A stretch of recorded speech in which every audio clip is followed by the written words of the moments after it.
नमस्कार, स्वागत है आपका आज के कार्यक्रम में। मैं हूँ पूर्णिमा शर्मा। कैसे कैसे रिश्तों में जो कड़वाहट है, जो बिटरनेस है, उसे कम करें? कब रिश्तों में कड़वाहट आनी शुरू हो जाती है, हमें पता भी नहीं चलता। और क्या ईगो इसके पीछे की एक वजह है कि हम सीधे सीधे बातचीत नहीं करते, कम्युनिकेट नहीं करते। पहली बार ही जब कोई दिक्कत आती है, तो उसको नहीं कहते। इस पर बातचीत करने के लिए हमारे साथ मौजूद हैं डॉक्टर एन के शर्मा, जो कि नेचुरोपैथ हैं, लाइफ कोच हैं। बहुत-बहुत स्वागत है डॉक्टर एन के शर्मा, आप मोटिवेशनल स्पीकर हैं। तो जी, सबको मेरा बहुत-बहुत नमस्कार।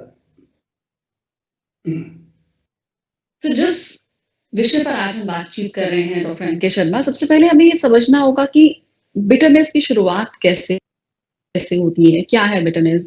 क्या है ग्रजेस? क्या है रिजनमेंट्स रिश्तों में, जो बहुत लंबे समय तक खिंचती चली जाती हैं और अचानक से आपको पता चलता है कि जो बहुत ही खूबसूरत सा रिश्ता था, वो एक बहुत ही कड़वे अनुभवों के चलते-चलते बहुत ही बिटरनेस में उसमें तब्दील हो गया। उसमें बहुत कड़वाहट आ गई है। जहाँ लोग एक-दूसरे से बहुत अच्छे से बात करते थे, एक समय ऐसा आता है कि वो शक्ल देखना भी एक-दूसरे की पसंद नहीं करते। तो तो रिश्तों में कैसे ये कड़वाहट आ जाती है? कब आपको रुक कर ये सोच लेना चाहिए कि अब हमें बात करनी है, अब हमें ईगो को सामने नहीं रखना है? अ, तो इस विषय में आप क्या कहना चाहेंगे कि कैसे रिज़ॉल्व करें बिटरनेस को रिश्तों से? अ, पूर्णिमा जी अ, रिश्ता यानी कि जो कि एक प्रेम के ऊपर आधारित हो, क्योंकि तभी जी, एक जी, दूसरे पर लव और रिस्पेक्ट डेवलप कर पाते हैं। जी। तो प्रेम की हत्या कैसे होती है हुँ, वो समझना बहुत ज़रूरी है, क्योंकि कड़वाहट का मतलब है कि अमृत गायब हो गया और ज़हर बाकी रह गया। जी। तो तो ये अमृत गायब कैसे होता है, इसकी हुँ, हम शुरुआत जो है ना हमें बचपन से अपने पैदा होने के समय से हमें हमें इसको समझना पड़ेगा। देखिए क्या होता है कि अ, हम जब बच्चे होते हैं और अ, हम अ, हमारे बारे में मैक्सिमम डिसीजन जो है ना अ, अक्सर पेरेंट्स को लेना पड़ता है, उनकी पसंद, जी, उनकी मान्यताएँ, उनका स्वाद, मतलब हर चीज़ हमें उनके अनुसार थोड़ा चलना पड़ता है। लेकिन समस्या यहाँ पर नहीं है कि बच्चे को माँ-बाप की बात नहीं माननी होती है। वो तो डेफ़िनेटली बच्चा जब तक समझता नहीं है तो माँ-बाप के उसमें रहता ही है। लेकिन प्रॉब्लम तब स्टार्ट होती है कि जब एक बच्चा जो है अपने पेरेंट्स के अंदर अ अ, एक डुअल पर्सनैलिटी को देख रहा होता है, डुअल पर्सनैलिटी जी, को। वो देखता है कि मेरे पेरेंट्स जो है वो जब मतलब एक अलग तरह का व्यवहार करते हैं एक समय पर और दूसरे समय हुँ, पे और बिल्कुल एकदम डिफरेंट हो जाते हैं। तो जी, जो बच्चे को है ना आर्टिफिशियलिटी जो है बनावटीपन का पता नहीं है बच्चे को। हुँ, तो पेरेंट्स जो होते हैं ना उनके अंदर वो डुअल पर्सनैलिटी देख रहे होते हैं और वहां से उनके अंदर एक सबसे बड़ा क्वेश्चन जो पैदा होता है जो मैंने देखिए मैं भी एक पेरेंट रहा हूँ और बच्चों को मैं बड़ा बहुत नजदीक से अनुभव करता रहा हूँ। तो मैंने ये जी, देखा कि मैं एक मान लीजिए मैं मोबाइल लेकर अपना अपना काम करता जा रहा हूँ मान लो और मैं बच्चे को जी, बोल रहा हूँ कि बेटा तुम बहुत ज्यादा मोबाइल पे बैठते हो, अच्छी बात नहीं है। या नहीं तो हुँ, मैं या कोई मान मान लो कि एक मम्मी है जो सहेली से आधा घंटा पौना घंटा बात कर रही है बड़े हंसे मजे ले लेकर, लेकिन आपका बेटा जब कहीं किसी के साथ बात कर रहा तो होता है तुम सारे दिन फोन पे लगे रहते हो, तुम्हारे को अकल नहीं है। तो वहां से क्या होता है मालूम है कि व्हाट पेरेंट टीचर्स वो उनका उनकी बात उनके साथ साथ मैच नहीं कर रही है बिकॉज दे जी, देमसेल्व्स आर नॉट एग्जांपल। अब आप मुझे ये बताइए कि जिस दिन आपको किसी भी आदमी की एक पर्सनालिटी में एक आर्टिफिशियलिटी नजर आती है कि ये डांटता तो अलग बात के ऊपर है, जैसे वो कहता है कि बेटा तुम बहुत ज्यादा चिप्स खाते हो, बहुत ज्यादा तुम जंक फूड खाते हो, तुम्हें अच्छी बात नहीं है। और दूसरी तरफ मम्मी जो है बाजार में जाती है तो कचौरी समोसे खा रही होती है या नहीं तो वो खुद ही कॉफी बार बार पी रही होती है। तो बच्चे क्या देखते हैं मालूम है कि पेरेंट जो है ना, जो बोलते हैं वो एक्चुअल में नहीं है, बल्कि ये सिर्फ हमें ही सिर्फ कंट्रोल करने की कोशिश कर रहे हैं। देखिए, रिश्ते का मतलब क्या मालूम है, एक जो ऑनेस्टी जो दोनों के बीच में जो होनी चाहिए ना, वो वहां से फिर स्टार्ट होती है डिस्टर्ब होनी, कि मेरा फादर वैसा नहीं है, मेरी माँ वैसी नहीं है जैसा ये लोग अपने आप को बोलने की कोशिश करते हैं। क्या होता है प्यार का मतलब क्या, कि यार मतलब जो ये व्यक्ति है, मैं इसको बहुत रेस्पेक्ट करता हूँ, I really respect him. Respect है, इसलिए फिर वो लव उसका बाय प्रोडक्ट होता है। तो वो रेस्पेक्ट कहां से धीरे धीरे खत्म होने लगती है। फिर दूसरी तरफ क्या होने लगता है कि पेरेंट्स का जो रिश्ता है ना, वो जनरली बच्चों के साथ में कैसे रह जाता है कि थोपा रोका और टोका, थोपा रोका और टोका। तो जनरली पेरेंट्स क्या करते हैं मालूम है, ये मत करो, वो मत करो, या तो पढ़ाई करते रहो सारे दिन, बस पढ़ाई करते रहो, तुम मतलब यानी तो कोई टोंट मारते रहो, यानी तो टोकते रहो। तो क्या होता है, उनके प्यार के क्षण जो है ना, वो लिमिटेड हो जाते हैं, और 24 घंटे बच्चे को है ना, कहीं कंपैरिजन, नहीं तो कहीं रोक रहे हैं, कहीं थोप रहे हैं, कहीं टोक रहे हैं, ऐसा नहीं करो, ये खाओ, ये मत खाओ, ये समर को, वो मत करो, ये मत करो, वो मत करो। तो बच्चा है ना, पेरेंट्स को कैसे लेता मालूम है, अभी मेरी मम्मी ने मुझे देखा नहीं कि मुझे टोकेगी। मान लो बच्चा आराम से बैठ के चिप्स खा रहा था, चिप्स खा रहा है या कुछ खा रहा है, तो देखते हुए ना छुपाने की कोशिश करता कि तो मम्मी आ गया ना, अभी टोकेगी मुझे, मालूम है मुझे, मान लो।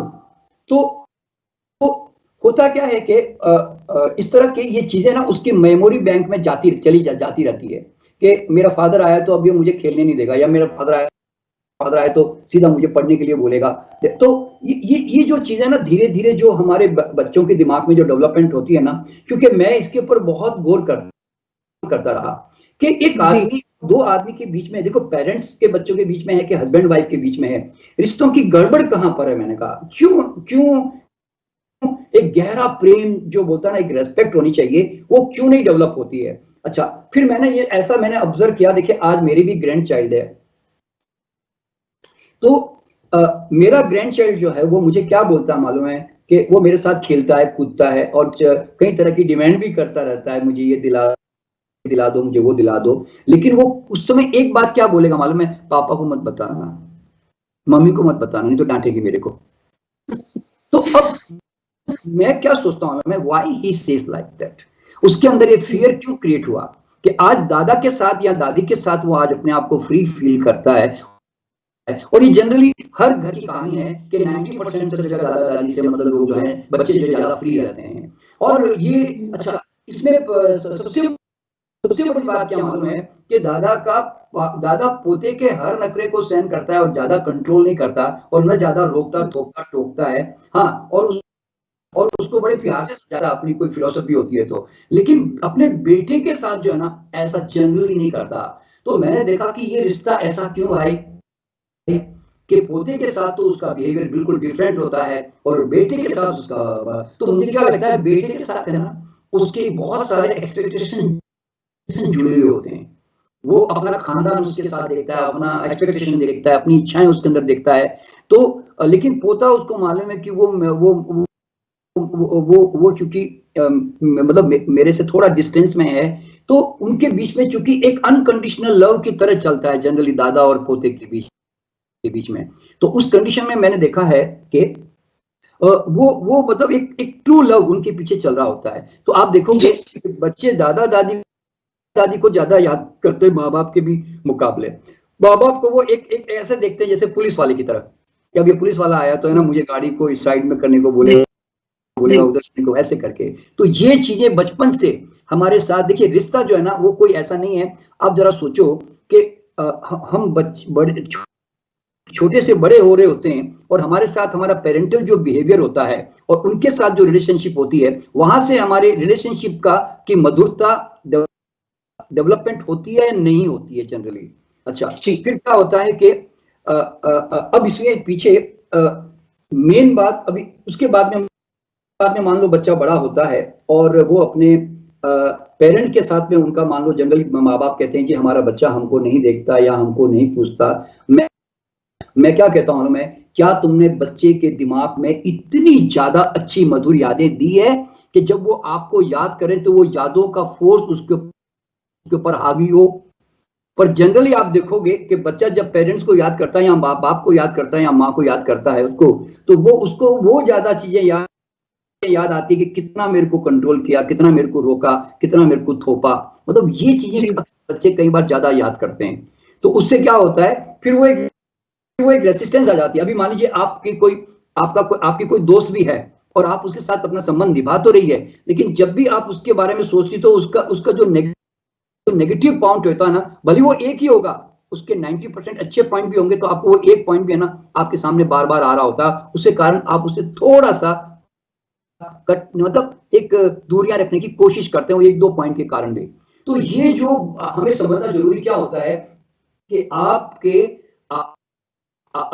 आप जब उनके दिमाग में एक अपनी छाप कैसे छोड़ रहे हो। देखिए, छाप छोड़ने में दो चीजें ना, एक आप क्या वास्तव में छोड़ रहे हो और सामने वाला भी आपको कैसे ले रहा है, क्योंकि उसकी भी तो स्केल होती है मेजरमेंट करने की। तो वो अब कैसे हमें ले रहा है वो हमें भी नहीं पता चलता इस तरह से। तो ऐसे करके तो हाँ, तो ये संबंध है ना, हाँ, वहाँ से मतलब फिर हमारे जो है डेवलपमेंट होनी शुरू होती है। मतलब पेरेंट्स के साथ वो बिहेवियर करेगा नहीं करेगा, मान लो इस तरह से। मैं तो जनरली क्या बोलता हूँ मालूम है, आपने देखिए बच्चे की डिमांड आपने की थी, 15 साल आपको उसने ना बहुत आनंद दिया।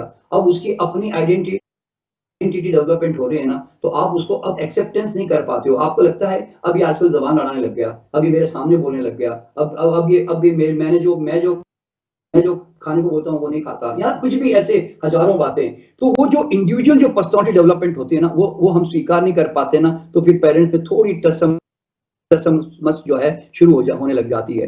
तो ये पहले तो मैं पेरेंटल बच्चों को क्यों ले रहा हूँ मालूम है, यहां से एक आदमी की ओरिजिनल जो पर्सनालिटी है, जो जाके पति पत्नी के रूप में फिर वो भी माँ बाप बनेगा, तो उसका संबंध फिर उसके बच्चों के साथ कैसा होगा, क्योंकि उसकी पूरी हिस्ट्री यहां से शुरुआत होती है। यूँ समझ लें, वो ऐसे ही नहीं है। तो इसीलिए मैं ना रूट से बात करने की कोशिश कर रहा हूँ कि कहाँ से एक बच्चे का माइंडसेट जो है ना डेवलपमेंट होता है। अच्छा, इसके बाद क्या होता है पूर्णिमा जी के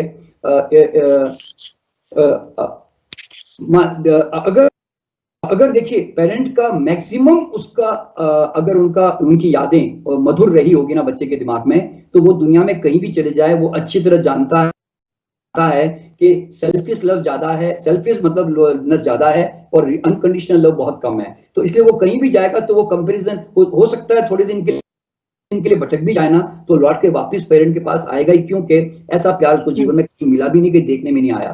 तो वो डेफिनेटली, और वो दुनिया में डाकू भी है ना, उसको भी सच्चा प्यार चाहिए इस तरह से। अच्छा, अब यहाँ पे देखिए अब क्या होता है जब बच्चा अब बड़ा होता है ना, इसमें एक चीज मैं और भी देखिए इसमें बिटरनेस में, कि अब जैसे मैं एक छोटा सा एग्जांपल मेरे से देना चाहता हूँ। हम दो भाई थे, तो मेरा एक बड़ा भाई जो था ना, वो बचपन में नाना के पास पल गया।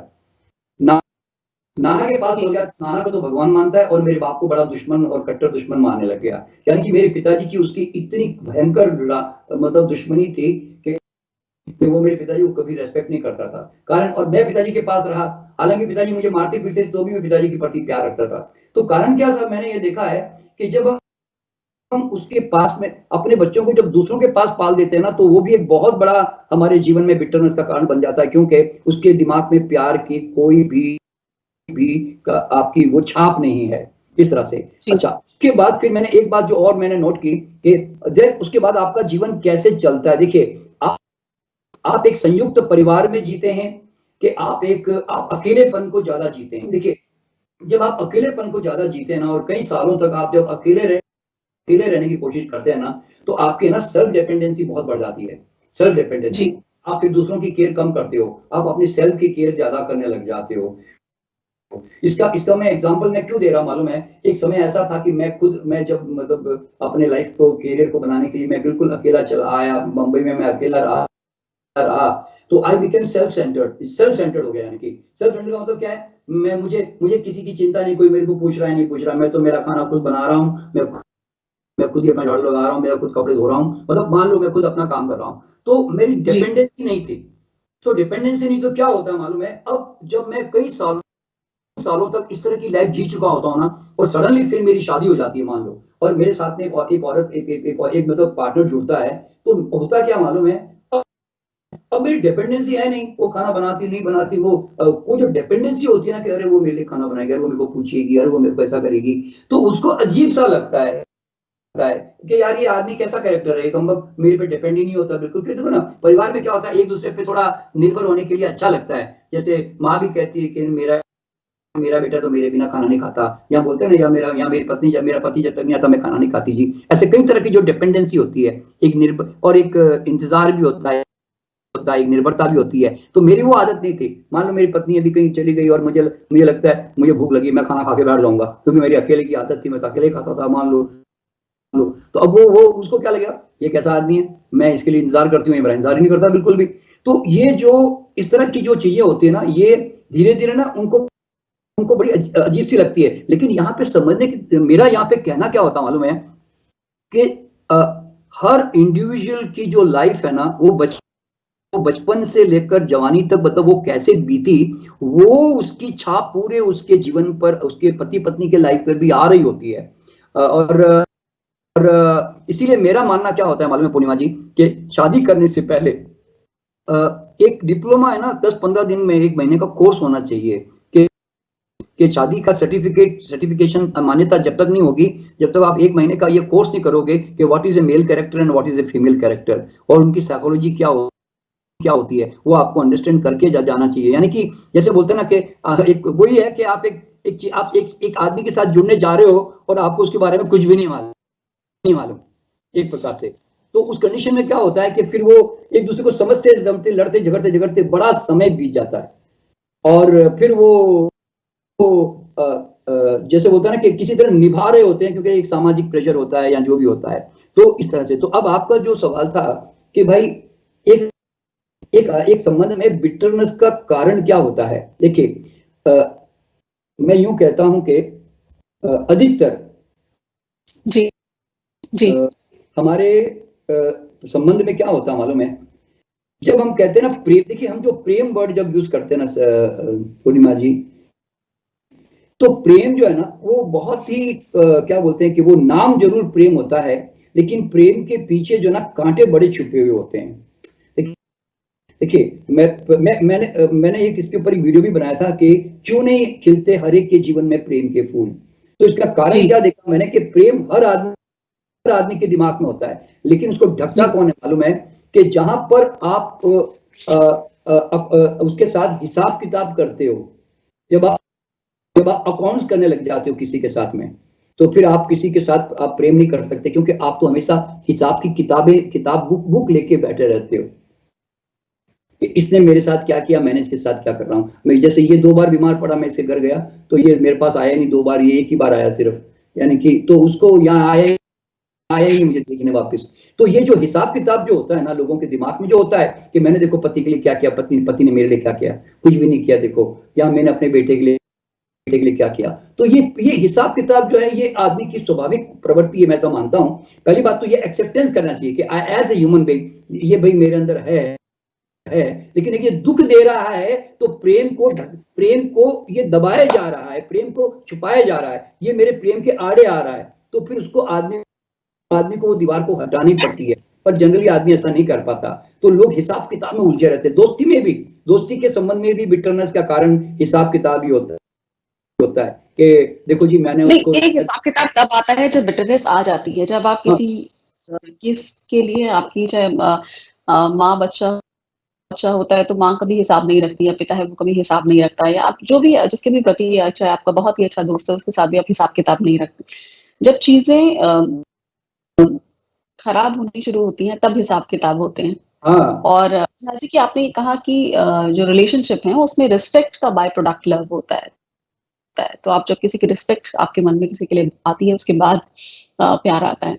तो जब रिस्पेक्ट खत्म होने लग जाती है तो वो जो बाय प्रोडक्ट है जिसे हम प्यार कहते हैं रिश्तों में, वो भी खत्म होने लगता है।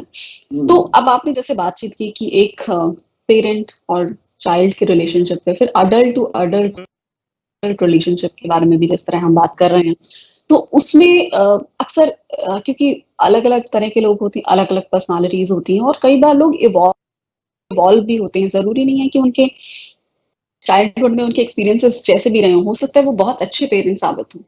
शायद हो सकता है वो ये चाहें कि जो जो हमारे हमने देखा वो हम उससे बहुत ही अच्छा व्यवहार करेंगे, हमें कैसे और बेहतर हो सकते हैं, क्योंकि माइनस को हम जो माइनस पॉइंट्स थे उनकी चाइल्डहुड में जो उन्हें गलत लगा वो हम अब नहीं करेंगे बच्चे के साथ। तो वो हो सकता है बहुत अच्छे पेरेंट्स साबित हों। हो सकता है कि उन्होंने कुछ चीजें अपने पेरेंट्स के बीच में अच्छी ना देखी हो, तो हो सकता है वो ये कोशिश करें कि नहीं हम अपने रिश्ते को बेहतर रखेंगे।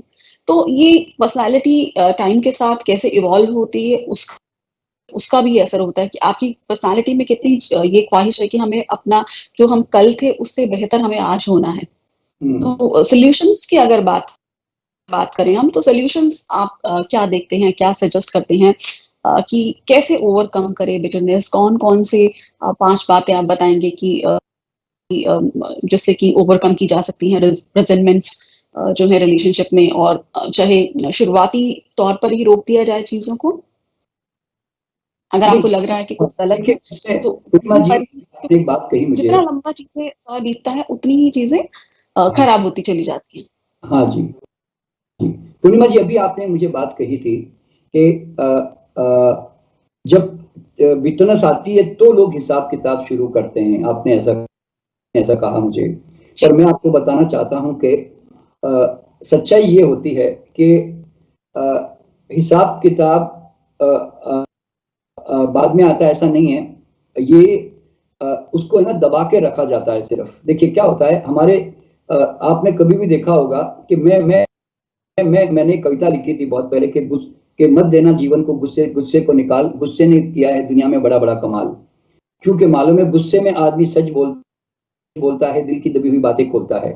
तो जब हम गुस्से में कई बार बात करते हैं ना, मैं तो तुमको कभी की छोड़ चुकी होती कि बच्चों के कारण बैठी हूँ तुम्हारे घर में, नहीं तो मेरा तो दिल करता है जाके है ना मैं तुम्हारा मतलब सर फोड़ दूं मैं तुम्हारा, मतलब ऐसा, मतलब ये इस तरह की कई तरह की बातें जो हम है ना कई बार गुस्सों में जो कर जाते हैं ना, मैं चाहता घर छोड़ के चला जाऊं, मैं साधु बन जाऊं मैं। तो इस तरह की बातें जो लोग कहते हैं ना, तो ऐसे ही नहीं कहते, ध्यान रखना। वो उनके अंदर होती है सिर्फ एक शराफत के चक्कर में या सज्जनता के चक्कर में, यानी तो परिवार को बचाने के चक्कर में, या यानी तो फालतू झगड़ा ना हो जाए चक्कर में जाना, ये सबकॉन्शियस माइंड में हम उसको सप्रेस करके रखते हैं। और ये अंदर बात अगर एक बार पैदा हो गई ना, देखिए आप जब किसी के साथ जी रहे होते हैं ना, तो आपके अंदर ना कुछ उनके उनके नेगेटिव पॉइंट्स है ना आपके दिमाग में घर कर रहे होते हैं। आज इसने मेरे साथ ऐसा बिहेव किया, आज इसने मेरे को ये नहीं किया, आज इसने मेरे को पूछा नहीं, आज इसने मेरे को गिफ्ट नहीं दिया, इसने इस बार मेरे जन्मदिन पे ऐसा कर दिया, या इसने पब्लिक के सामने मुझे इंसल्ट कर दी। मतलब आप उस समय बोलते कुछ नहीं है, पर वो आपके अंदर जो है ना, वो अंदर ही अंदर जो है ना सबकॉन्शियस माइंड में आपके रहते चले जाते हैं। तो बेहतर ये है कि उसी समय टोक दो, उसी समय कह दो, उसी समय चीजें क्लियर कर लो, कम्युनिकेट करिए। हाँ, देखिए क्या होता है कि लेकिन हर ईगो शायद रोक देती है। बिल्कुल, बिल्कुल। देखिए ये एक्चुअल में क्या होता है कि ये जो चीजें होती है ना, ये ऑन द स्पॉट जो है ना उसको बैठ के जो है ना उनको क्लियर करना चाहिए। कारण क्या होता है, जनरली हम क्या बोलते हैं, छोड़ो इसको बुरा लगेगा, छोड़ो बेकार में झगड़ा होगा, छोड़ो अभी ये बेकार में घर में हंगामा मच जाएगा, जान दो फिर। लेकिन लेकिन चीजें पाइल अप हो जाती हैं फिर, हाँ, और पाइल फिर अप वो होता है। और ज्वालामुखी लाती इसलिए हैं। जब जब कभी एक जोरदार थोड़ा कोई देखिए कई बार क्या होता है, एक छोटी सी बात जो बोलते हैं ना कि बिल्कुल मामूली सी बात थी और वो बड़ा बतंगड़ बन जाती है।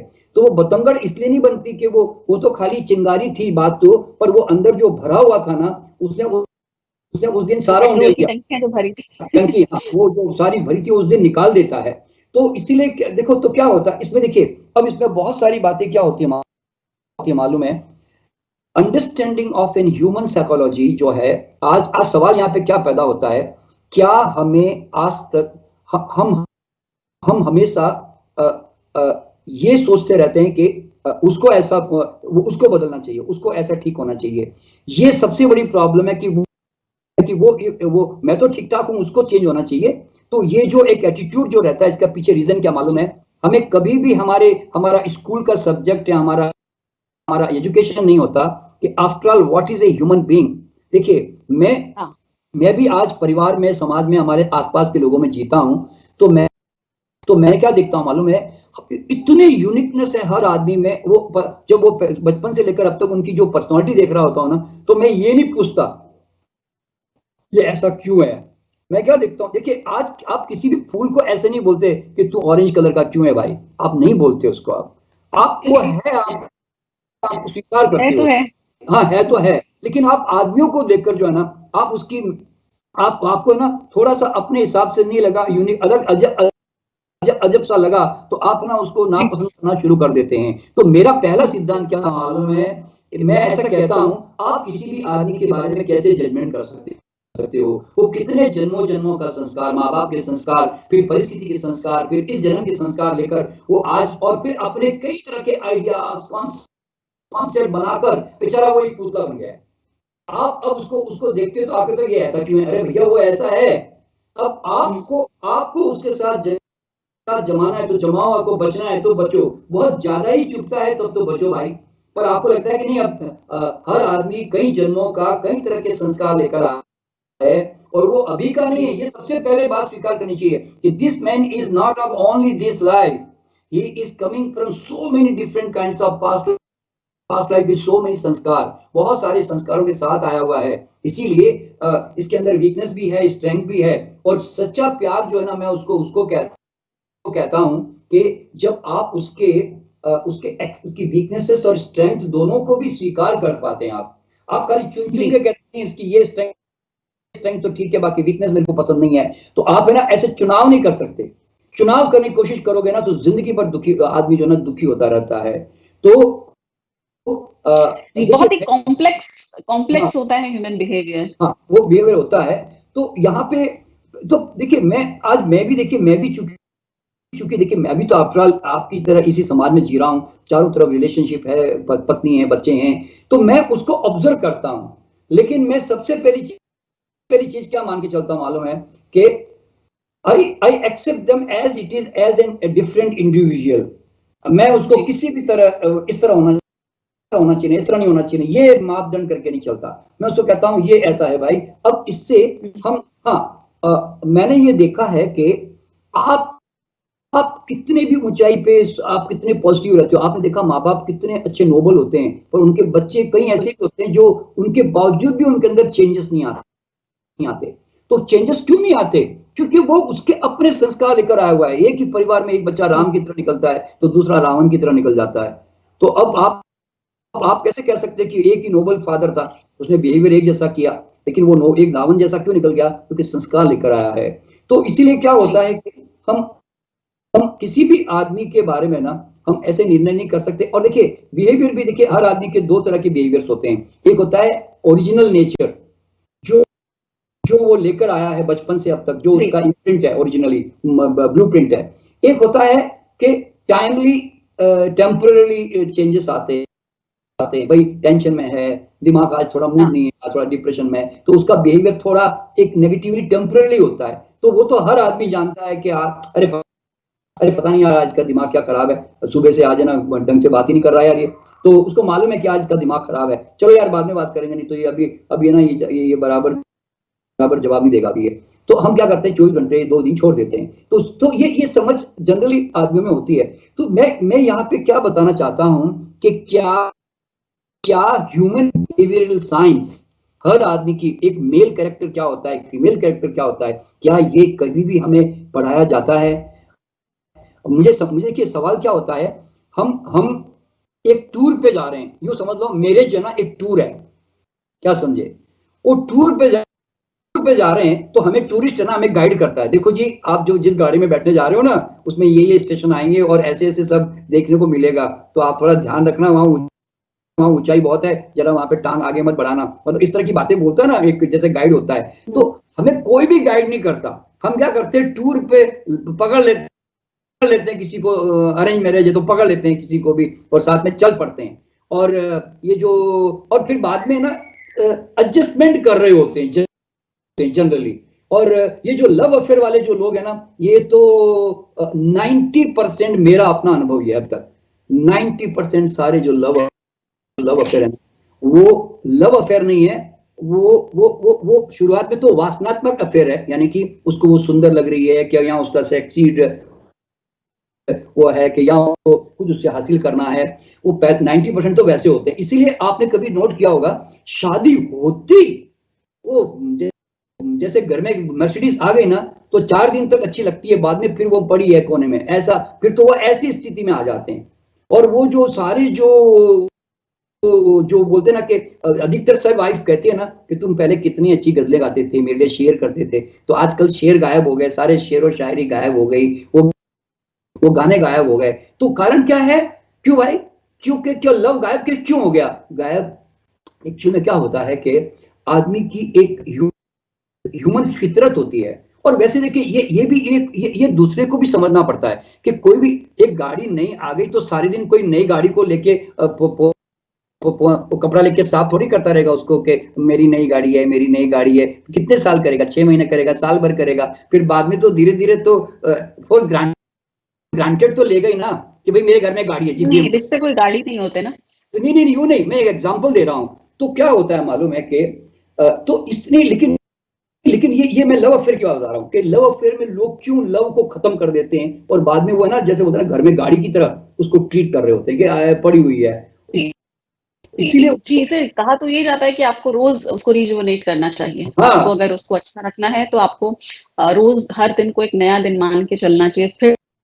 फिर से रोज हर दिन एक नई शुरुआत करनी चाहिए, तब आप सर्वाइव कर पाते हैं और अच्छे से सर्वाइव कर पाते हैं।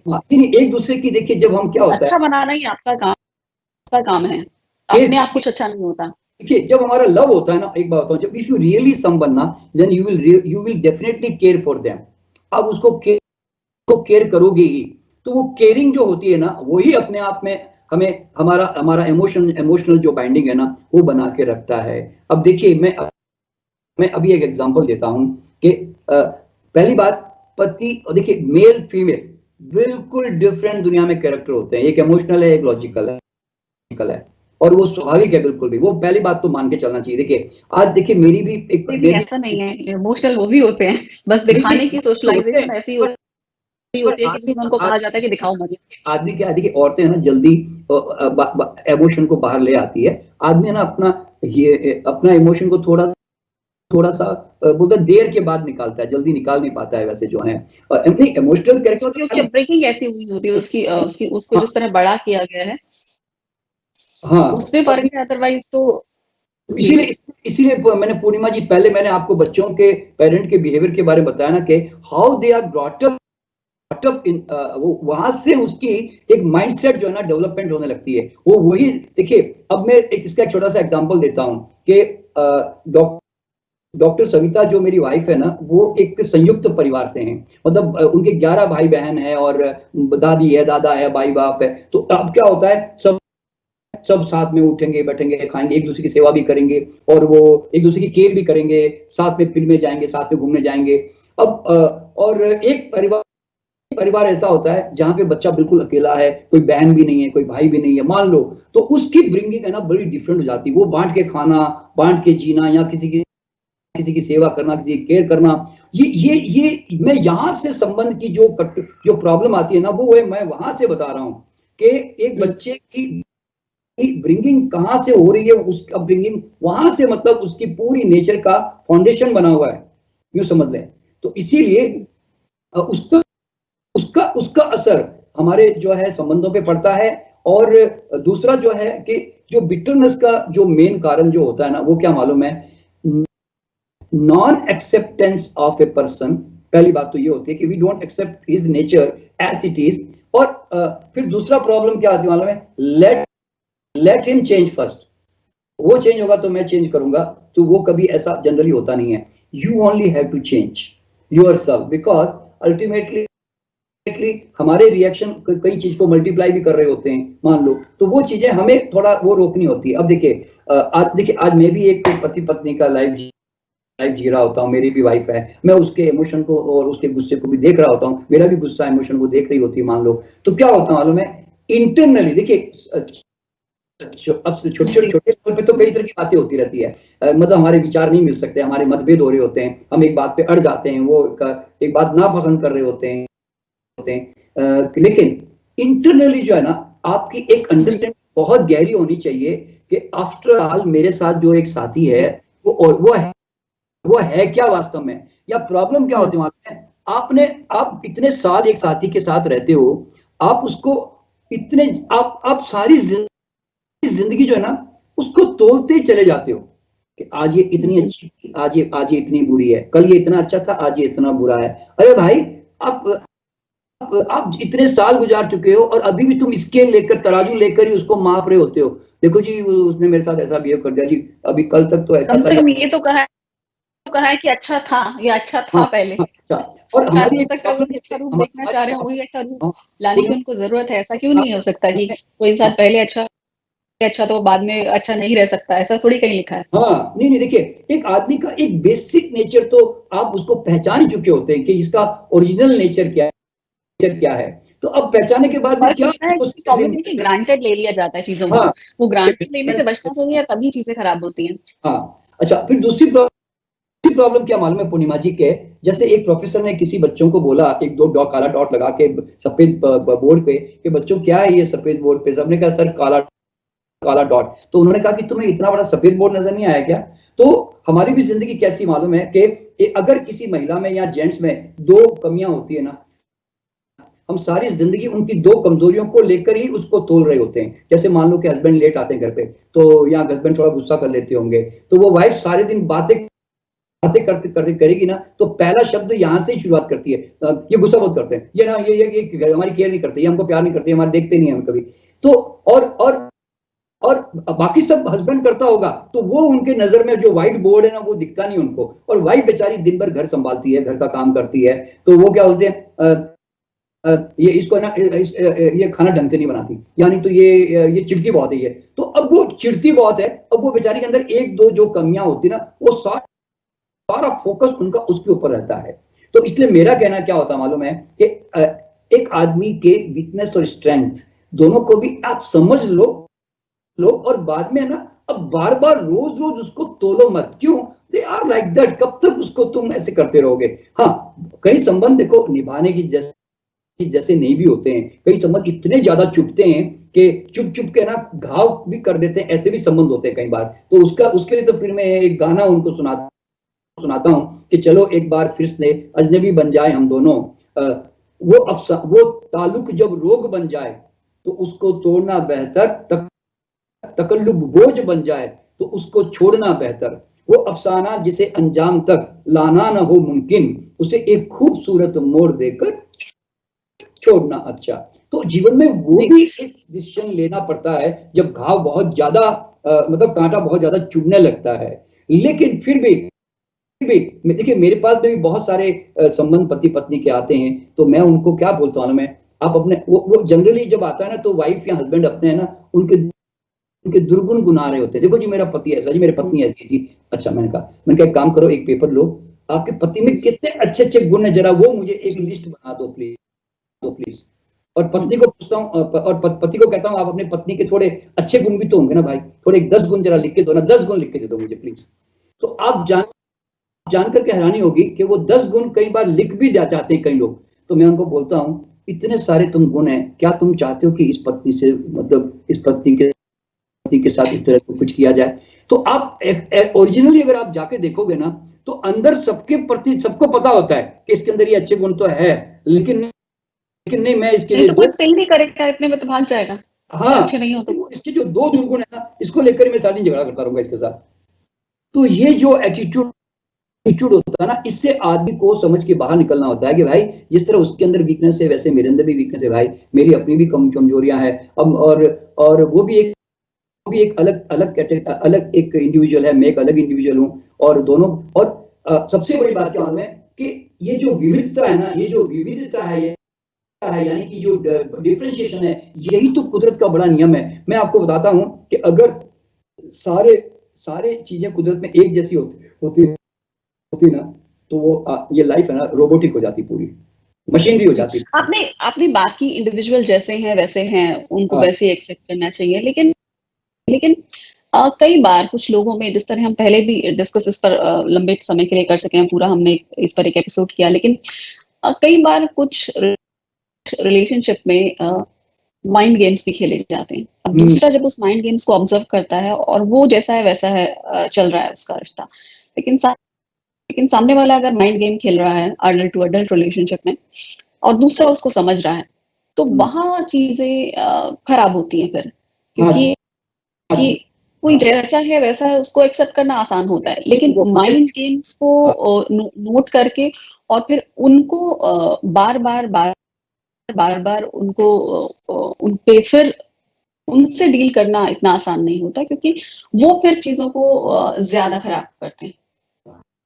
नहीं, इसमें क्या होता है मैं देखिए अल्टीमेटली मैं एक बात जो सोचता हूँ ना पूर्णिमा जी, वो कि आदमी और ये दो ह्यूमन बीइंग में क्यों बिटरनेस का कारण क्या है? तो मैं क्या देखता हूँ ना मैं, वो उनके अंदर एक औरत को लेकर या आदमी को लेकर मान्यताएँ क्या बनी हुई है माइंड के अंदर। अब देखिए मैं एग्ज़ाम्पल देता हूँ अभी, कि आप देखिए ह्यूमन बीइंग में मेल कैरेक्टर जो होता है ना, आपने कभी भी नोट किया होगा, उसके बेवफ़ा होने के चांसेस ज़्यादा होते हैं। बेवफ़ा का मतलब है कि वो कई बार बोलते हैं ना भटक जाएँ माइंड से, इधर-उधर बोलते हैं ना आँख लगा दे कहीं और भी। लेकिन महिलाओं में मैक्सिमम मतलब ये बिल्कुल एक्सेप्टेड ट्रुथ है कि दे आर सरेंडरिंग कैरेक्टर होती है। वो एक बार में एक से साथ जुड़ना पसंद पसंद करती है और वो बहुत ज़्यादा बोलते हैं ना ऐसे ज़्यादा ताक-झाँक और जीवन में किसी के जाना पसंद नहीं करती। वो वफ़ादार थोड़ी ज़्यादा होने की कोशिश कर जनरली रहती है और मेल कैरेक्टर उतना 100% वफ़ादार होने की चांसेस बहुत लिमिटेड होती है। तो ये जो ह्यूमन बीइंग जो बोलते हैं ना human what is a male, what is a female, तो इसकी जो उसकी जो एक्सेप्ट परवरिश दोनों की ऐसी होती है शायद इसलिए भी ऐसा होता है। हाँ, नहीं और फिर देखिए हम कैसे समाज में जी रहे होते हैं ना, वो सामाजिक जो ढांचा होता है ना, वो भी हमारे माइंड पर जो है ना बड़ा हावी होता है। अब देखिए ना, अधिकतर हमारे यहाँ पे भारतीय समाज में आज भी गाँवों में क्या बोला जाता है कि औरत को पाँव की जूती बना के रखना, ज़्यादा सर पे चढ़ने मत देना उसको। मान लीजिए, तो यहाँ उसको ज़्यादा उनको लोगों के सामने लेके मत आना, कुछ भी ऐसे। अभी-अभी मैंने एक रिसेंटली मैंने पढ़ा था कि कहीं पर किसी औरत ने किसी घूंघट थोड़ा-सा सिरक गया, तो उसको देवर और जेठानी ने उसको पीट दिया बेचारी को। तो इस तरह की जो जो तो अब सवाल यहाँ पे क्या होता है, ये सब समझ ये अंडरस्टैंडिंग दी किसने? तो अब संबंध मधुर कैसे हो सकते हैं? क्योंकि आप तो डोमिनेशन करना चाहते हो, आप तो थोपना चाहते हो, आप तो अकाउंटिंग करना चाहते हो, आप तो अपना ईगो मेंटेन करना चाहते हो। तो प्यार तो जो आदमी के बीच में होना चाहिए, वो तो फूल पूरा का पूरा नीचे दब गया, इन पत्थरों के नीचे दब के रह गया। तो इसलिए बिटरनेस जो है वो रहना स्वाभाविक है। प्रेम कैसे पैदा होगा? तो प्रेम पैदा होने के लिए आदमी देखिए अगर कोई आदमी ये सोचता है ना कि मुझे किसी के साथ एक प्रेम को बहुत गहराई से मेंटेन करना है, तो आप जानते हैं कि जब हम लव अफेयर में रहते हैं ना, तो आप शुरुआत के लव अफेयर में कितना आप क्या बोलते हैं सरेंडरिंग कर रहे होते हो, आप उसकी हर कमजोरी को मान रहे होते हो, सब कुछ कर रहे होते हो, और शादी होने के बाद क्यों भैया? फिर फिर आप क्योंकि आप रेंटेड ले लेते हो, अब तो आ गई, अब क्या जाएगी, यहाँ कहाँ जाएगा? तो ये जो आदमी के अंदर जो फितरत होती है ना, यही उसके दुख का कारण बन जाती है। मैं तो देखिए मैंने तो मेरी पत्नी के साथ देखिए मेरा लव अफेयर है और हम 40 साल हो गए हमारी शादी को। मैंने अपनी पत्नी को क्या बोलता हूँ मालूम है?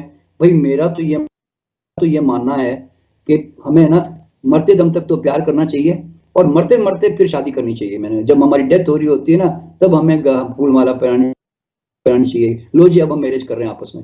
मैंने क्यों? शादी होते ही कमबख्त प्यार गायब हो जाता है। ये पता नहीं क्या गड़बड़ है हमारे पूरे दुनिया में यही हाल है।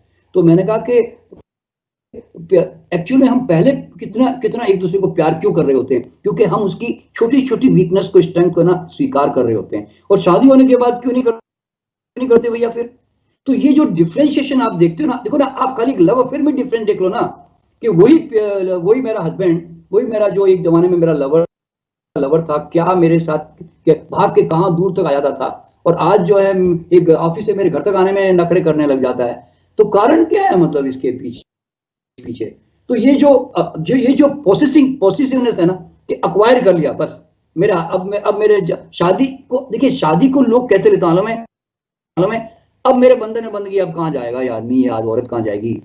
ये हमारे देखिए जिसके संबंध में नीचे बेस में ही पॉसेसिवनेस, ईगो, अकाउंटिंग, एक्सपेक्टेशंस, ये सारे नीचे अगर कोई फाउंडेशन में लेकर आ रहा है, हाउ कैन यू एक्सपेक्ट कि ये दोनों के बीच में बड़ा अच्छा प्यार चलेगा भैया?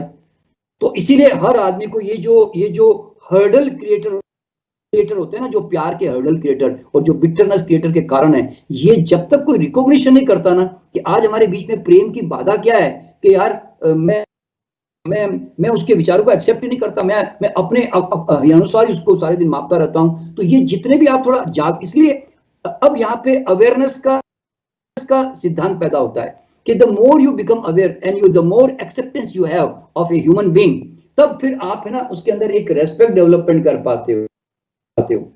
देखिए मैं आज चाहे देखिए मेरी वाइफ अच्छी बुरी मुझे उससे कोई लेन देन नहीं है, मेरा बेटा अच्छा बुरा मुझे उससे कोई लेन देन नहीं है। They are already they are living with their own blueprints.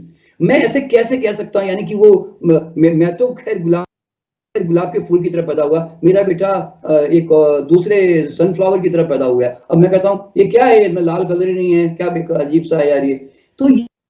तो ये जो एक्सेप्टेंस जो होती है ना कि everybody is individual is different and उसकी वीकनेस स्ट्रेंथ मुझे स्वीकार करनी है, और मेरे प्यार की जो हर्डल करने वाले जो मेरे अहंकार है, मेरे अकाउंटिंग है, मेरे जो नॉन एक्सेप्टेंस है, मुझे इन सब को समझ के निकालना पड़ेगा। क्योंकि अगर मैं नहीं निकाला और मैं सारे दिन उसको मतलब इन्हीं को बीच में लाता रहूंगा, तो हमारे अंदर प्रेम गहरा कभी होगा ही नहीं, और बिटरनेस हमेशा बनी रहेगी। क्यों?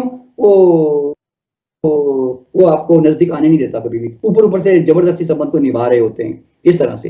तो ये एक समझना बहुत जरूरी है। देखिए आज मैं एक बाप भी हूँ, मेरा बेटा भी है, तो मैं ना उसके स्वभाव को स्वीकार करता हूँ उसको, और एक हमारे बीच में बहुत बड़ी रिस्पेक्ट है। हम है ना एक फ्रेंड की तरह है। कारण क्या फ्रेंड की तरह क्यों है? आप दोस्त के साथ कितने घुल मिल के रहते हो, कितना फ्रैंक रहते हो, तो ये क्या तो मैं ये क्या देखता हूँ मैं यार, दोस्तों के साथ जनरली आपने देखा होगा कि बच्चे जो है ना अपने दोस्तों के साथ ज्यादा फ्री होते हैं और माँ बाप के साथ आते सीरियस हो जाते हैं। तो भैया ये बीच में ये जो ऐसा रूल ऐसा ऐसा संबंध का जिम्मेदार कौन है कि तुम्हारे सामने आते ये सीरियस हो जाता है, और वो आज वो फ्रीडम महसूस नहीं करता। Love means freedom. आप है ना आदमी को स्वतंत्र करते हो, आप उसको बांधते नहीं हो, ध्यान रखना। इसीलिए जितना ज्यादा पोसेसिवनेस उसको पकड़ने की कोशिश करोगे ना, तो हाथ से छूटता जाएगा। मैं यूं कहता हूं आपको, आप अपनी तरफ से you be honest with your relationship, that's all. बाकी देखो सामने वाला आदमी क्या संस्कार लेकर आया है, वो तो समय से अपना सामने लेकर आएगा ही, आप कैसे बच पाओगे उससे? जी, तो अंत में आप क्या कहना चाहेंगे व्यूअर्स से कि कैसे कैसे ओवरकम करें रेज़िमेंट, कैसे कम करें बिटरनेस, किस तरह से एक खुशहाल ज़िंदगी जी पाएँ, किस तरह से हर दिन को एक नई शुरुआत की तरह जिए, उस फ्रेशनेस के साथ जिए, कैसे बिटरनेस को पनपने से रोका जाए, कैसे कड़वाहट को पनपने से रोका जाए, कैसे शुरुआत में उसे रोक दिया जाए, कहाँ एक जैसे कहते हैं जागते हुए जीना चाहिए, एक पैसिव बिहेवियर नहीं रखना चाहिए, कुछ ग्रजेस अगर पनप रही हैं या कुछ गलत लग रहा है, या कभी ऐसा लगा कि दूसरे ने आपकी इंसल्ट की, आपको कोई व्यवहार ठीक नहीं लगा, तो उसी समय क्या लैंग्वेज होनी चाहिए, कैसा व्यवहार होना चाहिए कि दूसरे को वहीं रोक दिया जाए और चीजें खराब ना हो। Seek your own happiness, seek your own happiness. अपना हैप्पीनेस दूसरों पे डिपेंडेंट मत करो। मेरा देखिए, आप जिस दिन अपने भीतर से आनंदित हो जाओगे ना, तो आपके बिहेवियर में ऑटोमेटिकली चेंज आएगा। देखिए सबसे पहले जो मेरे परिवार में मैं कहता हूँ कि don't try to change anyone, try to change yourself only. And don't, और अपना अपना अपना हैप्पीनेस है ना दूसरों पे निर्भर मत करो, वरना तुम सारे दिन भिखारी की तरह उसकी तरफ झांकते रह जाओगे। Seek your own happiness. तो मैंने अपने परिवार को क्या कहता हूँ मालूम है? तुम सिर्फ ध्यान करने की कोशिश करो।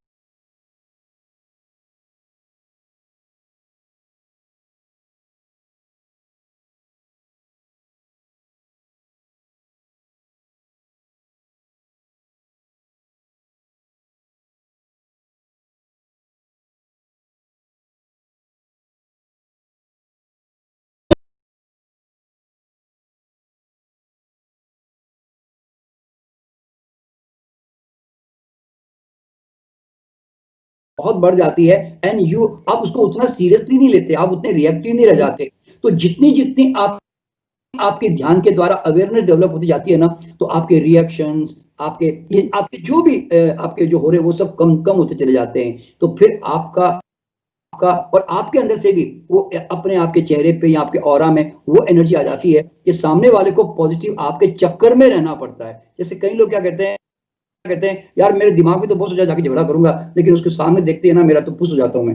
तो फुस क्यों जाता हूँ? क्योंकि उसकी मैग्नेटिक पर्सनैलिटी ऐसी हो गई है। तो इसलिए मैं लोगों को क्या कहता हूँ मैं, you change your frequency, your vibration and your magnetism and everything, जो भी तुम्हारे ऑरा में आएगा ना, he will also feel this change in himself automatically, इस तरह से। तो इसीलिए क्या होता है, आपने देखा होगा ना, कई बार बहुत अच्छे, बड़े सोबर, बड़े शांत किस्म के आदमी के सामने है ना, आप है ना अपने आप को बहुत ज्यादा स्मार्ट नहीं बताने की कोशिश करते हो। क्यों? आपको लगता है यार कितना उसके साथ बैठने में कितना मजा आ रहा है। तो आप अपने अंदर वो चीज पैदा करने की कोशिश करो, और वो आती है सिर्फ ध्यान से बस। और seek your own happiness, never depend your happiness on anyone, वरना पूरी जिंदगी दुख में बीत जाएगी और तुम हिसाब किताब करते रह जाओगे। तो इस तरह से, तो आज देखिए, आज एक फैमिली में जी रहा हूं ना, मेरे पास कोई शिकायत ही नहीं है किसी से कि मेरा बेटा मेरे को कल पूछेगा नहीं पूछेगा, वो मेरी वाइफ मेरे साथ क्या करती है, या मेरे आसपास के लोग मेरे को क्या देखते नहीं देखते। What I can do for this world, मैं तो उतना ही सोच के काम कर रहा हूँ बस। What I can do this world, what I can do for my family, I will do my job। वो मेरे को देते नहीं देते, क्यों? मैं कब तक भिखारी बनकर उनकी तरफ देखता रहूंगा। एक पति पत्नी भी शादी करके आते हैं ना, तो दोनों अपने अपने कटोरे लेके आ जाते हैं, पत्नी सारे, और जिस दिन झगड़ा होता है उस दिन कटोरे निकाल के बैठ जाते हैं, और दोनों अपने अपने कटोरे लेके सारे दिन हिसाब किताब ही करते रहते हैं, तूने मुझे क्या दिया, मैंने तुझे क्या दिया। भाई मैंने तो अपनी पत्नी को पहले ही बोल दिया, देख भाई कटोरा है तो फेंक देना, क्योंकि मैं जिंदगी भर इसको भर ही नहीं पाऊंगा। और वो कटोरा कभी भरता भी नहीं, बता दूं मैं। वो एक्सपेक्टेशन का कटोरा ना, वो रोज कमबख्त भरता हूँ, नेक्स्ट डे वापस खाली हो जाता है, फिर भरता हूँ, फिर खाली हो जाता है। तो आप समझती होंगी कि ये कटोरे कभी भरते ही नहीं है ये। तो इसीलिए मैंने कटोरा ही फेंक दिया। मैंने कहा ये दुखी करता है मेरे को, इस तरह से। तो ये जीवन में ना, आपको जहां जहां आपको दुख आता है, अनहैप्पीनेस आता है, वो अवेयरनेस के साथ है ना, उसको आपको समझ के उसको ट्रांसफॉर्म करना होता है, इन सब चीजों को, इस तरह से। तो इसीलिए मेरा मानना क्या मालूम है, हर आदमी को एक्चुअल में लव क्या होता है, संबंध क्या होते हैं ह्यूमन बीइंग के साथ, पेरेंट के साथ, पति पत्नी के साथ, वो उनको उनकी एजुकेशन मिलनी चाहिए, और उसके आधार पर फिर वो आदमी के बिहेवियर में थोड़ा चेंज आता है, क्योंकि वो पहले से एक अंडरस्टैंडिंग है, क्यों समझ लें। तो इसीलिए वो अंडरस्टैंडिंग आज वो नहीं है हमारे बीच में। यही प्रॉब्लम आती है, हम लड़ते झगड़ते फिर जीवन के सीख को समझ रहे होते हैं। तो इनसे बस जो है हमें समझना पड़ेगा, बस ये समझ लें। और साथ ही जिस तरह आपने कहा कि रिश्तों को अगर अच्छा रखना है तो ध्यान करिए, और ध्यान के लिए जिस तरह ये भी कहा जाता है कि आपको ध्याओ, आपको पूजो, आपका सम्मान करो। खुद का सम्मान जब हम करेंगे तो आसपास के रिश्ते भी और बेहतर होंगे। हाँ जी। तो मेरी भी बहुत आप सब लोगों को बहुत शुभकामना और देखिए, मेरा मानना क्या मालूम है, आप इस दुनिया में आए हो ना, मैं कहता हूँ सेल्फिश बन जाओ। आप अपने आप की सेल्फ ग्रोथ पे लगे रहो। दुनिया आपको क्या देखती है, नहीं देखती है। आप इस संसार में खिलने के लिए आए हो। आप अपनी सुगंध जो है ना, आप उस सुगंध को फैलाने के लिए अपनी पूरी एनर्जी जो है उसमें डालते रहो, और मेरी सुगंध कैसे दुनिया को देके चला जाऊं, दूसरा सुगंधित हो रहा है नहीं हो रहा है। ये तो आप जानते हैं ना कि वो जैसे कोई स्टेज पे ड्रामा चल रहा है, तो दूसरा एक्टिंग कर रहा है कि नहीं कर रहा है। एक्टर ये इस बात की चिंता नहीं करता। एक्टर को ये बात चिंता है कि स्टेज पे मेरी एक्टिंग जो है ना वो बढ़िया होनी चाहिए, ताकि मैं तालियां लेके जा सकूं संसार से। जी ठीक है। तो बहुत बहुत शुक्रिया डॉक्टर एन.के. शर्मा जी इस विषय पर बातचीत करने के लिए, और बहुत विस्तार से हर पक्ष को समझाने के लिए धन्यवाद। Thank you very much. सबको मेरा नमस्कार।